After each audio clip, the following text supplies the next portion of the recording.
Pension योजनेत सरकारी कर्मचाऱ्यांसाठी मोठी भेट. जाणून घ्या योजनेची खास वैशिष्ट्ये. केंद्रातील मोदी सरकारने सरकारी कर्मचाऱ्यांसाठी नवीन पेन्शन योजना म्हणजेच युनिफाईड पेन्शन योजना मंजूर केली आहे. ही योजना सध्याच्या राष्ट्रीय पेन्शन योजनेला पर्याय असेल, त्यामुळे सरकारी कर्मचाऱ्यांना चांगली आर्थिक सुरक्षा आणि पेन्शनचा लाभ मिळणार आहे. ओपीएस वरून विरोधकांचे राजकारण. जुन्या पेन्शन योजनेबाबत विरोधकांकडून राजकारण केले जात आहे. याला उत्तर म्हणून सरकारने युनिफाईड पेन्शन योजनेचा निर्णय घेतला आहे. युनिफाईड पेन्शन योजना 23 लाख केंद्र सरकारच्या कर्मचाऱ्यांसाठी फायदेशीर असल्याचे बोलले जात आहे.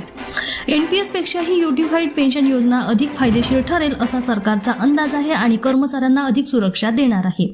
राज्य सरकारांनाही पर्याय मिळेल. राज्य सरकारांची इच्छा असल्यास ते त्यांच्या कर्मचाऱ्यांसाठी युनिफाईड पेन्शन योजनाही लागू करू शकतात. राज्य सरकारच्या सुमारे 90 लाख कर्मचाऱ्यांनाही याचा लाभ मिळू शकतो. यूपीएस कधी लागू होणार? युनिफाईड पेन्शन योजना 1 एप्रिल 2025 पासून लागू केली जाईल.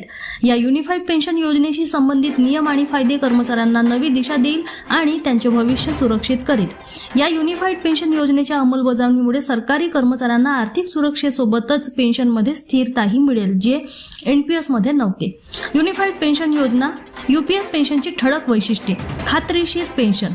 युनिफाईड पेन्शन योजनेअंतर्गत कर्मचाऱ्यांना निवृत्तीनंतर 50% निश्चित पेन्शन दिली जाईल, जे त्यांच्या मागील 12 महिन्यांच्या सरासरी मूळ वेतनांच्या 50% असेल. 25 वर्षाच्या सेवेनंतर कर्मचाऱ्यांना पेन्शनचा लाभ मिळेल.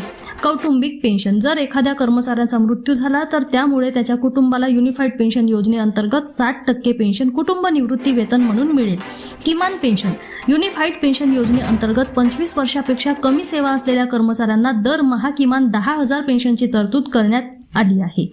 सरकारी योगदान. युनिफाईड पेन्शन योजनेत सरकारी योगदान 18.5% असेल, त्यामुळे कर्मचाऱ्यांना निवृत्त वेतनाचा चांगला लाभ मिळू शकेल.